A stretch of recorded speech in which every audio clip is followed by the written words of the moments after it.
Il y a des gens qui détestent ou des gens qui sont passionnés. Pour l'instant, dans le catalogue, il doit y avoir 1500 œuvres. On parle là de peinture. Les sculptures, si on a fait les sculptures aussi, mais là, je vous parle des peintures. Donc, on peut imaginer qu'il y en a 2500, voire 3000. Ouais. Il était extrêmement malheureux quand il était obligé de rester quelques jours à Paris bon, quand il a fait ses séjours à l'hôpital, il était très malheureux parce qu'il ne pouvait pas peindre. Non, il peignait de 6 heures du matin à 7 heures du soir. Enfin, il mangeait quand même, mais cette série s'appelle Le sac de Madame Télé-Djian. Madame Télé-Djian, pour la petite histoire, était ma grand-mère, qui était arménienne donc, qu'il aimait beaucoup. Ce sac a réellement existé d'ailleurs, je l'ai vu dans l'atelier de mon père pendant des années après la mort de ma grand-mère. Et donc, si vous voulez, comme pour tous ces tableaux, il est parti au départ du prétexte, on va dire, mais c'est pas le mot, mais de l'histoire du génocide arménien. Mais en fait, voilà, on parle des migrants, on parle de toutes les personnes exilées, de toutes les personnes. Voilà, ce sac qui représente juste l'identité de ces gens qu'on traîne dans la flotte dégueulasse, qu'on éjacule dedans. Il y en a un autre tableau où ils pissent dedans, qu'on vole, qu'on piétine, voilà, tout ça c'est encore actuel. Et c'est quand même aussi la grande particularité des tableaux de mon père, la grande force des tableaux de mon père, c'est que toutes les séries sont aujourd'hui toujours d'actualité. Tous les sujets sont toujours d'actualité aujourd'hui et malheureusement seront encore d'actualité demain. C'est ça qui est terrible et magnifique et unique. Il aimait bien les pelots, les habitants des Moutiers s'appellent les pelots, je ne sais pas si vous le savez. Ouais, il trouvait qu'ils avaient un caractère particulier. C'est une terre de résistance et les pelots sont aussi, c'est vrai ils sont assez particuliers, mais c'est vrai qu'ils sont très très très attachants. Ouais, ils ont du caractère. Et donc oui, mon père donc est né ici, il a passé toute son enfance. Donc, comme vous le verrez dans les biographies, il avait ce qu'on appelait à l'époque le mal de pote, qui est la tuberculose des os. Il est resté dans une coquille de plâtre de l'âge de 5 ans jusqu'à l'âge de 10 ans à peu près. Et dans son lit, donc immobilisé. Donc, et c'est là, évidemment, qui s'est mis à peindre, à dessiner d'abord et puis à peindre. Donc voilà, ça fait partie de la légende Rebérol de dire que c'est là que ça a commencé, ce qui est probable, fort probable. Et donc après, il a pris, comme on dit aussi, le premier train de la Libération. Il est parti à Paris, il a continué à apprendre, à découvrir les peintres. Il est allé au Louvre tous les dimanches.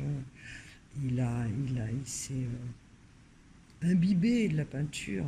Il a appris comme ça. Il n'a jamais fait les beaux-arts ni aucune école que ce soit. Il était tout à fait rebelle aux écoles de peinture en tout cas. Et c'est vrai que la meilleure façon d'apprendre la peinture, c'est de la regarder et de la comprendre, comment c'est fait, enfin, et puis de la ressentir. C'est ça le principal. Les conservateurs, ils sont très mal à l'aise. Ils adorent les bons. Hein. Ils veulent du Rebérol. Ils le considèrent à juste titre comme un peintre majeur. C'est un peintre majeur. Mais de là à faire une rétrospective, ça leur fout un peu les jetons. La plupart des tableaux sont à ma sœur et moi, donc c'est nous, les collections particulières. Et puis on a aussi une autre collectionneuse dont vous verrez le nom, qui est Sylvie Baltazaréon, qui est la fille d'Aimé Mag, qui était le premier marchand de mon père. Enfin, le premier marchand important, le marchand le plus important qu'a eu mon père. Et on a aussi les tableaux dont mon père a fait don à la commune des Moutiers. Et qui, évidemment, la commune des Moutiers les dépose ici, puisque c'est le but du don. Voilà. Et donc, il y en a qui sont inamovibles, on va dire, enfin, en tout cas que je ne bouge pas, qui sont les paysages, qui sont le Cyclope, qui est l'hommage à Georges Guingouin, et puis Planche-Mouton, que vous avez vu en entrant. Mais sinon, je change l'accrochage à peu près tous les ans. On a une thématique presque commune, c'est la critique du pouvoir, qu'on retrouve aussi ici dans la série du sac de Madame Téligent. C'est la thématique de l'exclusion, en fait. Ici, l'artiste va peindre donc des personnages exilés, des apatrides. C'est le dénuement le plus total qui est peint, et c'est la même chose dans la série, dans le tableau L'Infirmerie. On est face à des personnages enfermés, là aussi. Donc, dans cette série, il peindra des infirmeries, ça pourrait être des prisons, des lieux clos, en fait, qui servent à parquer, finalement, toute une partie de la population. L'œuvre la plus ancienne qu'on présente au musée, c'est celle qui est dans le hall, Planche-Mouton, qui est peinte sur bois, là, qui fait plus de 14 mètres de long. Et nous, cet accrochage donc, présente ce qui a été fait après, et notamment les œuvres où apparaissent la matière autre que la peinture chez Rebérol, c'est-à-dire les éléments naturels, les matériaux de récupération, et puis tout ce qui permet de faire une peinture très épaisse, avec un empattement important, tout ce qui va présenter donc des résines, de la mousse de polyuréthane, qu'on peut voir ici, du plâtre, des matériaux qu'on utilise dans le bâtiment. C'est un peu sa marque de fabrique, ça ? Oui, on peut le dire, c'est un peu sa marque de fabrique. C'est très souvent présent dans ses œuvres, donc la matière qui déborde. Et puis sa marque de fabrique aussi, je dirais que c'est les formats, si on peut parler de marque de fabrique, des formats très importants qui lui permettent en fait de peindre grandeur nature le plus souvent. Et ces moyens plastiques là sont liés au naturalisme, parce que sa peinture est naturaliste. C'est une immersion dans la peinture, le naturalisme. Il a cette volonté de nous faire rentrer dans l'œuvre, rentrer dans les grands paysages. Vous voyez, on rentre dans la forêt avec les arbres ou avec les animaux. Et c'est la même chose quand il peint des personnages, puisqu'il marie naturalisme et politique. Et on retrouve ces mêmes moyens plastiques qui sont liés au naturalisme. La matière, qui va faire un lien en fait entre le visiteur et l'œuvre, puisque c'est une matière qui déborde, qui vient chercher le visiteur pour l'entraîner dans la toile, et toujours donc des formats monumentaux qui nous permettent aussi de parfois nous identifier peut-être au personnage, mais pour une immersion donc dans l'œuvre. Guingouin, c'était un ami à lui, et il a été question à une époque lointaine qu'il y ait un musée de la Résistance à Limoges, à Moutiers, pardon. Et on lui a demandé à cette occasion de faire un tableau pour être mis au musée. Et donc il a fait cet hommage à Georges Guingouin qui est absolument splendide.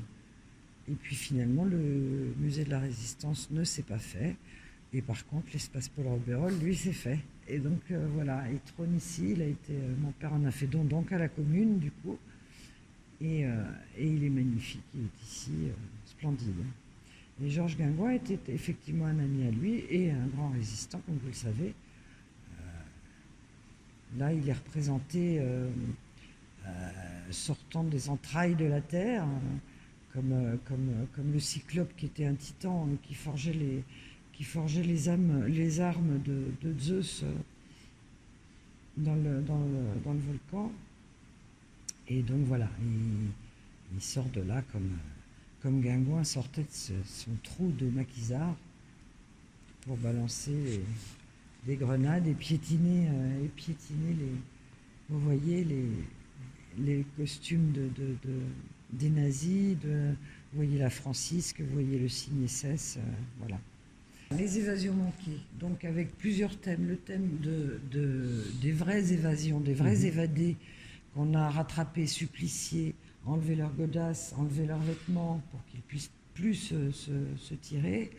Il y a dans cette même série qui comportait donc une soixantaine de tableaux, il y avait un autre thème sur la même idée des évasions manquées qui était la religion, où on voyait, alors mon père avait représenté des tableaux du Gréco qui dégoulinaient un peu, où on voyait quand même les personnages religieux, les saints complètement ahuris, et au pied de ces tableaux, encore toujours des corps suppliciés attachés, liés, quoi. C'est-à-dire des gens qui ont cherché à s'évader dans la religion qui s'en sont trouvés encore plus prisonniers et maltraités, quoi. Et puis, l'autre thème de cette série-là, c'était les suicides.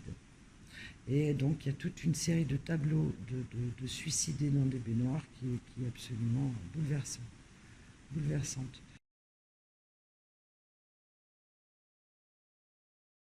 Je sais qu'il en a énormément et qu'il ne les montre pas, on le voit bien. S'il adorait Rebérol, il le montrerait. Hein. Vous pensez? Au départ, mais bien sûr. Quand il en a acheté autant, Ouais. c'est à l'époque où il devait faire un musée sur l'île de la Jatte, à Paris. Et donc il avait acheté tous ces Rebérol parce qu'il voulait les montrer dans ce musée-là.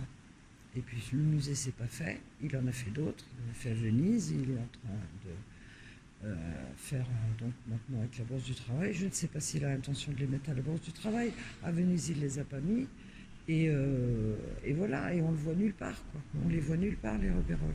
Donc c'est pas. S'il aimait vraiment mon père, il le montrerait, parce que là, il en a des magnifiques en plus. Donc Oui. non, c'est pas bien, quoi. C'est pas bien. Vous aimeriez qu'il soit montré Bien un sûr, maximum, mais bien que sûr. ça se partage. Bien sûr, il est suffisamment enterré comme ça, mon père. On le voit pas dans les musées, même s'ils en ont. On le voit jamais. On fait plus. Il n'y a pas un musée qui se mouille pour faire une rétrospective Rebérol. Parce qu'il est engagé, justement? C'est parce que c'est pour ça, vous pensez? Mais bien sûr, moi j'ai toujours pensé ça. Ces tableaux sont dérangeants. Ils sont dérangeants par leur format d'abord. Mon père a fait des formats qui lui convenaient à lui et qui ne conviennent pas au musée, qui ne conviennent pas aux petites galeries, qui ne conviennent pas, comme je dis régulièrement, pour décorer un dessus de cheminée. Voilà, ça ne se met pas n'importe où. Les collectionneurs qui achètent des Rebérol, ils ont les maisons qui vont avec, ou alors ils cassent les murs, comme c'est arrivé. Ça aussi, je le raconte souvent. C'est arrivé que des collectionneurs cassent les murs, transforment leur intérieur pour pouvoir mettre un Rebérol. Voilà.